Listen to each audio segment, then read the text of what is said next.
Welcome back, everybody, to Studying Chess with me. If you've been paying attention to this series, I've been playing chess for a little bit. I'm a somewhat intermediate, wanting to be an advanced chess player.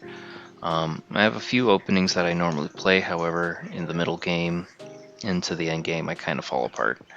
So I've been trying to take it a little bit more serious in terms of actually studying chess and not just playing and trying to analyze games because you're able to learn a few things, but I feel like I'm definitely missing things overall. So I have this series here where I'm going to be studying or reading a chess book, and hoping that people want to also read along with me. The book that I have here is, and I'm just going to move over here already. Um, it's called Reassess Your Chess. It's the third edition. There is a fourth edition out, and I encourage everybody to actually buy it. But this is what we are looking at right now. In the previous video on this series, we read the introduction, which is fine. Just kind of giving us like the overall rundown. And we're getting into part one, basic endgames. So yeah, I'll just be reading this, and I might move my camera up here for now. So basic endgames. This part of the book is an anomaly. Something that I also found interesting. I mean, you would think you'd start with openings, going into middle games, and then into end games. But from what I've heard, in terms of like Russian school of chess, they start with the end games, which I find interesting. After you simplify everything, and I've lost some pretty tough end games sometimes. So I feel like if you can trade your way into end games, then it's like taking your opponent out into the deep water and taking advantage if you can. So yeah. Part 1, Basic Endgames. This part of the book is an anomaly. It really should not be here. I've struggled long and hard with the simple fact that basic endgames have nothing to do with my general theme. Why then have I decided to include this section? In a way, the answer is less a matter of reason and more a question of conscience. Quite simply, everyone needs to know the basics of endgame play. Unfortunately, I have found that players of every class have very little if any knowledge of the subject. Since the material in this section represents the building blocks of all endgames, I feel compelled to offer it here and beg you to take the time to master it. Oh yeah, something that I plan on doing, and I actually should. Hang on, let's take some time. Practice. I'm gonna make... I might stop the recording here in a little bit and try to set up something so that I can have a chessboard here on the screen as I walk through any of these kind of openings, so I might have to do that. Can I just like pause? No, I don't think I can. I'll have to, whatever. We'll figure it out. We'll figure it out together. Your reward will be many saves from poor positions and numerous wins from endings that you would never have gone into in the past. Remember that I am only giving basic endgame material that I think you simply must know. For a deeper study of the subject, there are numerous books on the market that just explore this area of the game. See the recommended reading list at the end of this book. Yeah, this chapter isn't super long, so let's see how far we get.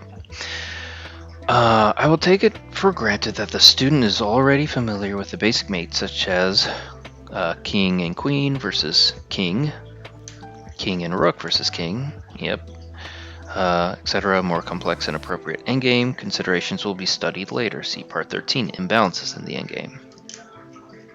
Okay. So chapter 1. So that was just the introduction to the chapter. Let's see how, I'm curious how long this part is. So yeah, understanding the king. So we'll probably just read chapter 1 today. Yeah, let's be pragmatic. Oh yeah, let's set it up this way. Throughout a chess game... Oh no, is this alright for you guys? I wish I could have it all on one side. Can I do something like that? Oh no, let's see. So that's this. No, it will be cropped. Oh no, can I...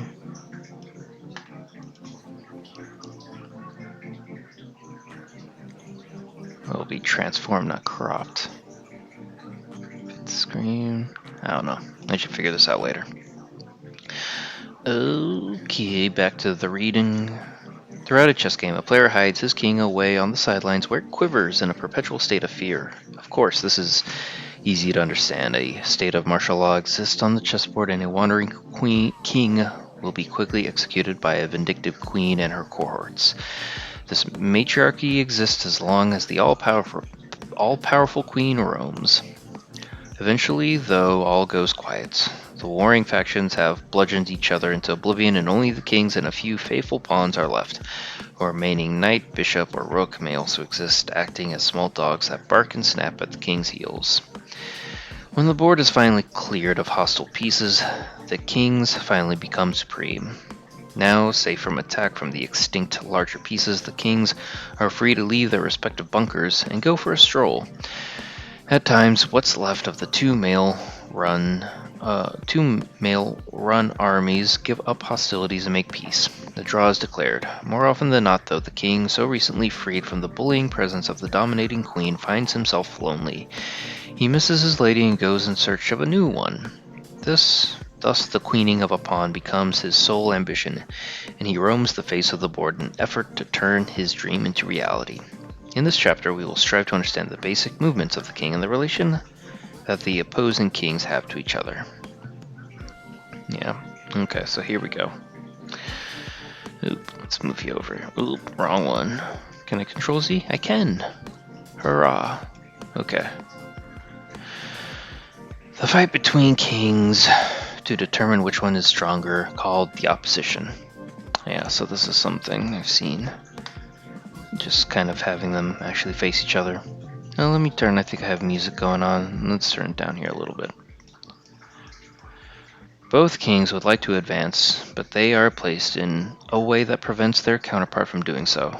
In this type of situation, it is disadvantage to have the move, since you must then give up control of one of the critical X squares and allow the enemy king to advance. With this in mind, we can see that white to move gives black the opposition. King to d3 allows king to b4. It doesn't have the things. Alright, hang on, let me try to set something up here real quick. Learn lessons. What is it? Is it an analysis? Yeah, well... Oh man, all my secrets are being revealed. Okay, yeah, so let's have that as its own. This come in. So yeah, this was a game I played not too recently. Man, everything is just...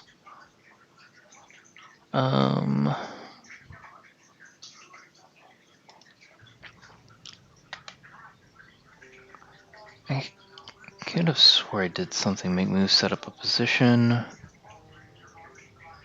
Yeah, can I get rid of everything? Okay, yeah, clear board. Okay, we'll move this over here for now. Okay, hang on.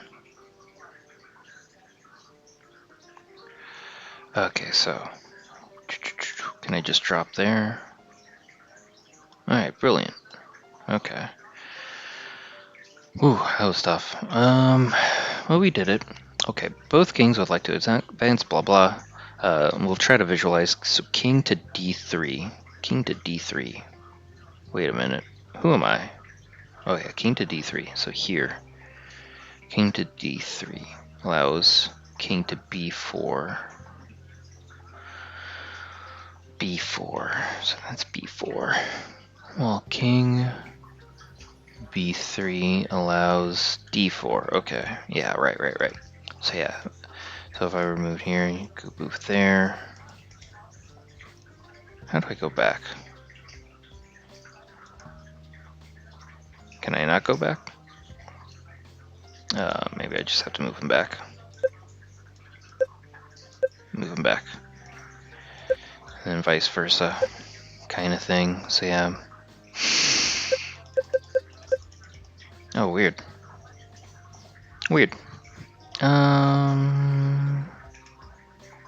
I'd like set him up, but What happened here? How do I get back? Analysis. Review. What happened here? Man, this thing is wonky as all heck. Alright, so I want to set up a position. Go in here. And there. So yeah, if I were to go here, or not, here.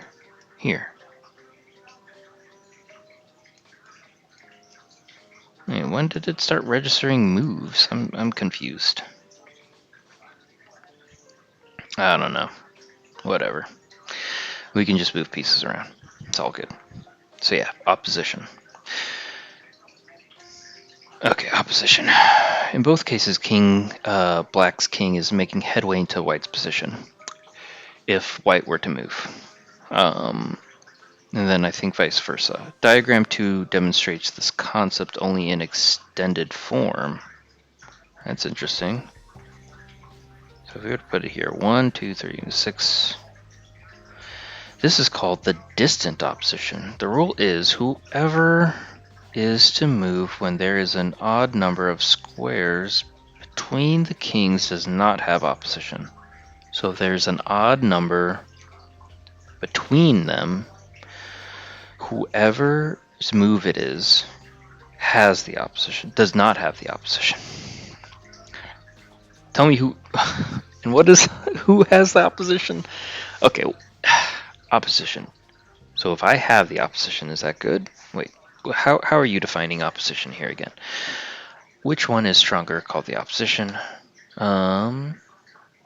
Critical X to advance, so this is mine. We can see that White to move gives Black the opposition. Okay, so yeah, you want to have the opposition. Black to move. If it's White to move, Black has the opposition. So opposition is good. Whoever is to move when there's an odd number of squares between the kings does not have the opposition. The reverse is whoever... Whoop, let's move my chess. Excuse me. Hang on, sorry, what did that say? Whoever, the reverse is whoever is to move when there is an even number of squares between the kings does have the opposition. I was about to say. Jeez Louise. Let's move our stuff now to this side. And this whole setup is going to be a little wonky. Yeah, I don't know if there's a better way. Maybe instead we will do something like this. Yeah, so that we'll always have... Okay, something like this maybe.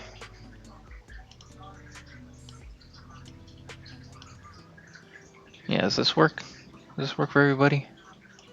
I think so. You can see my bookmarks, which is fine, I guess. We'll move block it that way. Okay, so yeah, this is... Okay, this works. Yeah, this works. Yeah.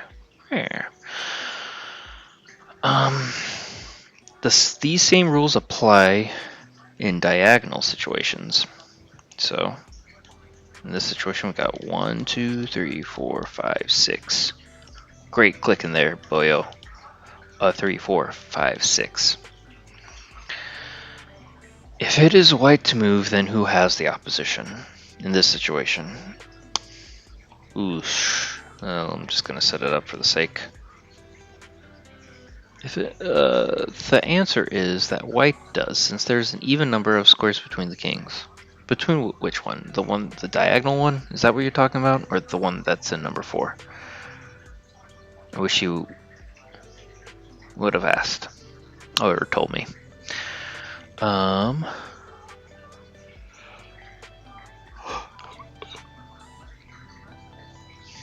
If White is to move, who has the opposition? White does, since there is an even number of squares between the kings. If it's even, you have the opposition if you're to move. If it's odd, you don't. If you were to move. If it's your move. Thus white could play king to b2, which would leave black on the move with an odd number of squares between kings. b2, so that's just b2. Oh wait, no, b2. Oh no, from the diagonal. It should not be difficult to determine who has the opposition when kings connect on a rank or file or diagonal, but what if they fail to connect altogether? Does one then need to work out difficult mathematical formulas? Hardly. Let's take a look. In non-connecting situation, the rule is move the king to a square or rectangle in which each corner is the same color. In which each corner is the same color. I mean, this is the same color as that. I guess same color as the other king. I mean, what do you mean? Same color as what? Books are hard, man. See, this is why I try to refrain from these sometimes. Oh, okay. So white has just played king to b2. The connecting points b2, b8, f8, and f2 are all dark squares and form a rectangle. Okay. So yeah, we move up one. And it's marking this one. Make a little rectangle, sure. Okay, so yeah. All the same color, I guess, yeah. After king b2, white has the opposition.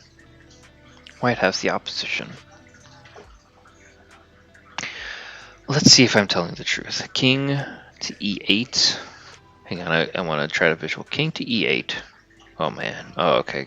Okay, jeez, okay. b2, king to... Okay, so yeah. King to e8. King to f7. King to b3 gives us...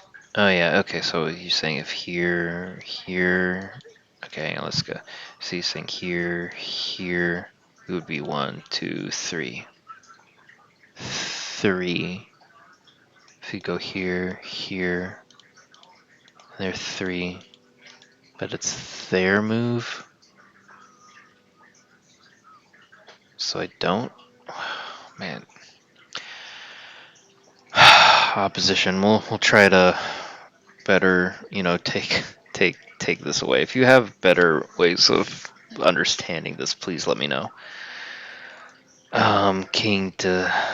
Jeez. Okay, hang on. So let's go back. We're here. They're saying king to e8. King to c2. So again, just trying to keep this. King to c2, king to f8, king to d2, king to g8, king to e2. Wait, how did I get... No, okay, I said d2, then to e2. h8, king f, h7,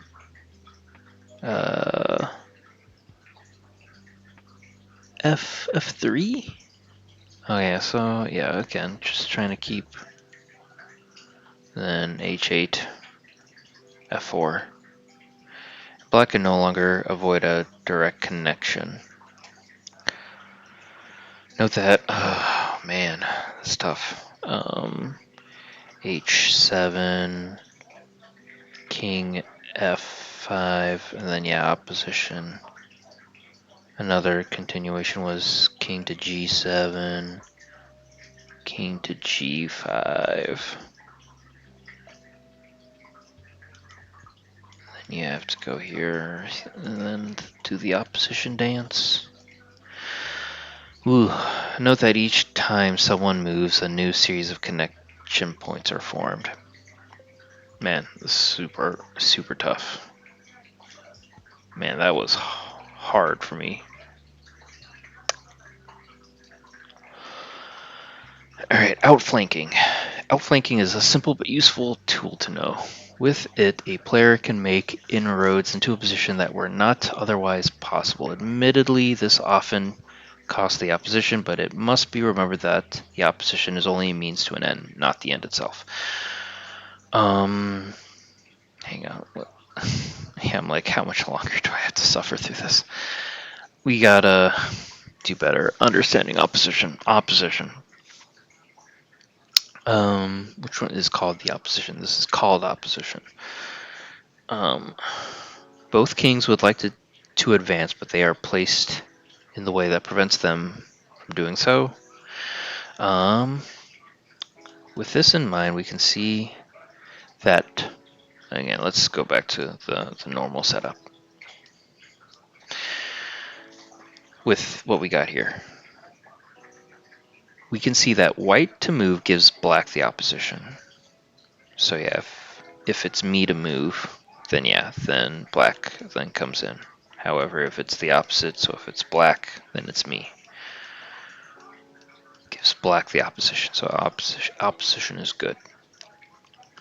And then what was this other one? Whoever, and let's move back, hang on. Whoever is to move when there's an odd number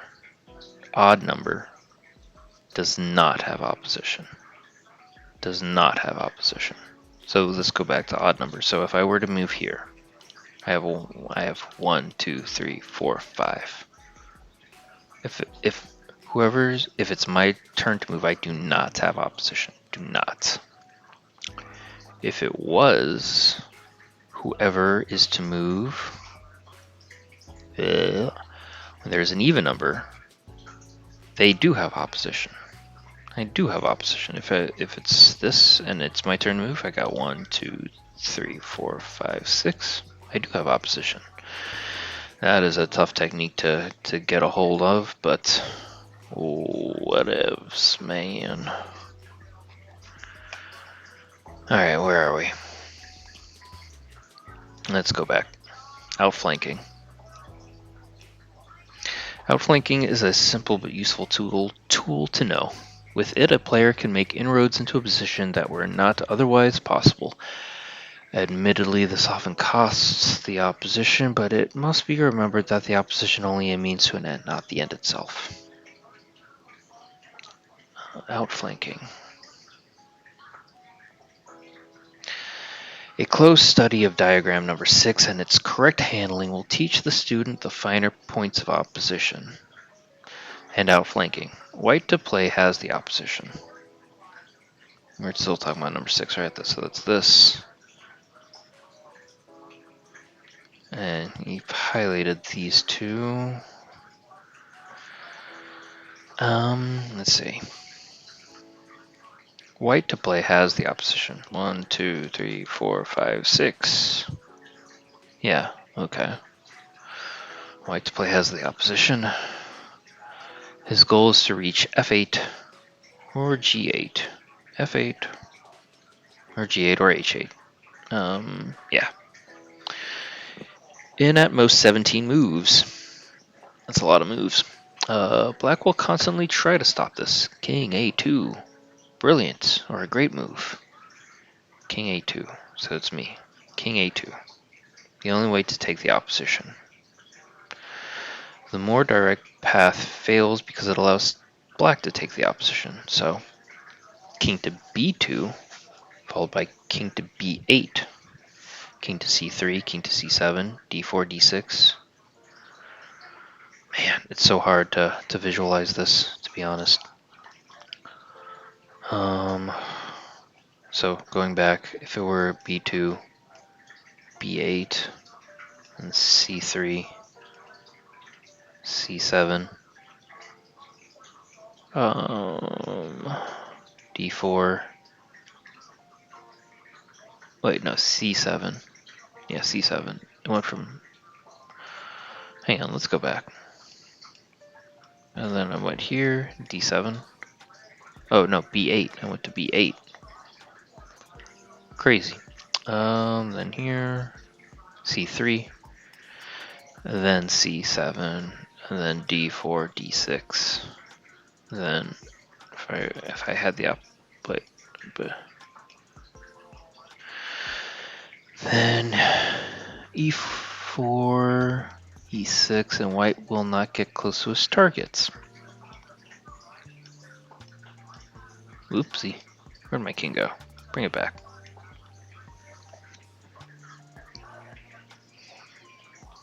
Okay, I'm going back.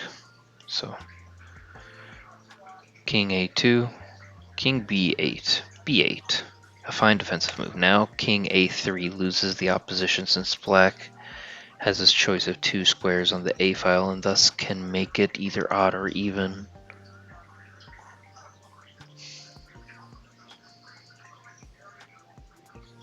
Man.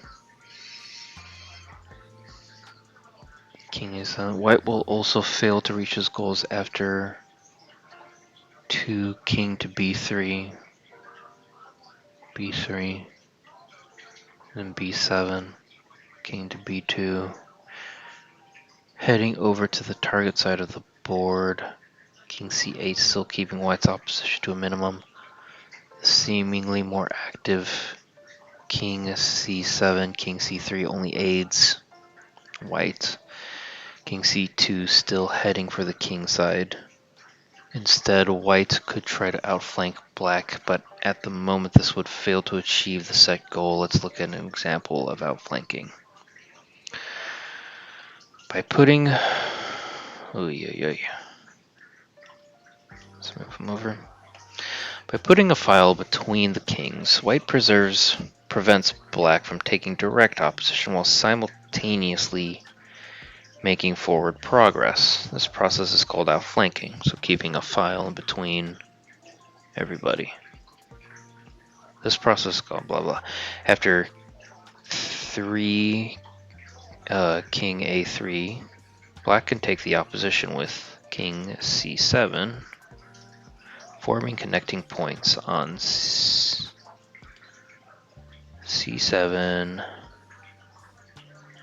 c3, a3, a7. But white will be able to move forward. King a4, king c6, king a4. Wait, where am I? C6. Where was I? C6, a5. What? Oh no, I'm on a6. A6. Let's go back. Can take the opposition with a4. Oh, I was already on c7. Man. c6, a5, a5, c5, a6, e6. White has managed to make inroads into black's position, but you will never be able to make it over to the king side. To solve diagram 6, white must first go to the target side of... Oh man, this is another long ass page. Oh, sorry. Man. See, chess books are hard, man. I was hoping this one was gonna be easy. What do I know? The board, king side, and only... What was the last thing he said? To solve them, must first go to the target side of the board, king side, and only then outflank his opponent. The logic for this is easy to understand. Easy, he says. When you are on the king side, any forward motion will allow white to land on his goal squares.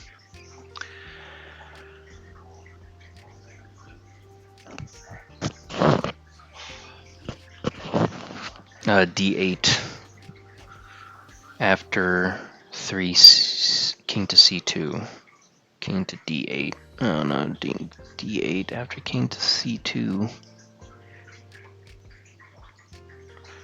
And then d2, e8,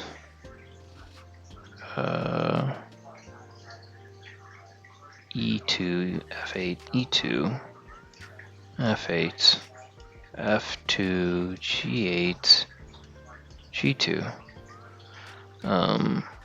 1, 2, 3, 4, 5. But it's not my turn to move. Ooh. White is now on the optimum file since his king stands in between the target squares. 7, h8, h8, f3. The outflanking process finally takes place. King g7. Black could take the opposition by 8. h8. h8. Wait, no, h7. But after king f4, h6, f5, h5, f6, White would be able to conquer the target square on f8. Yeah. I don't understand. This idea of giving up the opposition for a higher prize is a major part of outflanking. King g3. G3, whoever is all the way over here. G3. 9 g3. This was g7. That was the last thing. Satisfied that he has advanced one rank, White retakes the opposition. Blunders would be king to f4, f4, because f6, and then, I don't know, I mean, I feel like, I don't know, it depends. Whew. And then g4,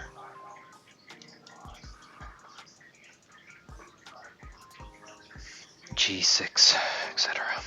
In both cases, White will never reach his goal. f7, f7, f7, h7, h7, and f4 leads to the same type of play. But yeah, king h4, another outflanking maneuver, because we got the whole this thing going on. White once again offers black the opposition. Take it. So if I were to move here, yeah, king to g6, g6. Once again, black refuses to take it. After f6, if they were to go to f6, h5, f5, then black would clearly have the opposition, but white would dance forward with king to h6 and claim his h8 for himself. Where are we? g4. Grabbing the opposition again. h6, king h6, or f7. Man, f7, f5, g7, g5, h7, f6, etc.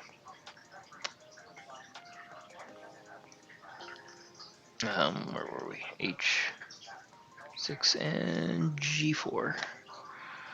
So f5, king g7, g5, f7, h6, g8, g6, f8,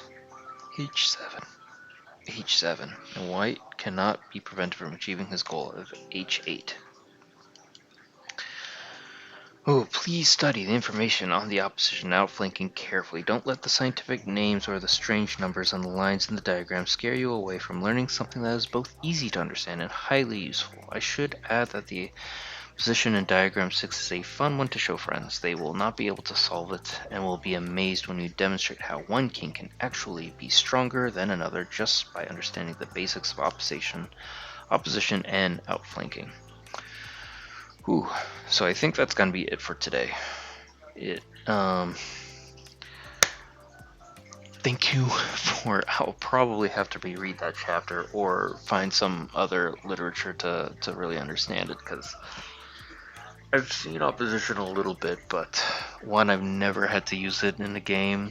I rarely actually get to the end game, so that's one of those things that happens. But yeah, um, same thing with outflanking. It's hard for the hypothetical, but I know I've heard Maurice Ashley kind of talk about, just playing through puzzles, even though it's not practical.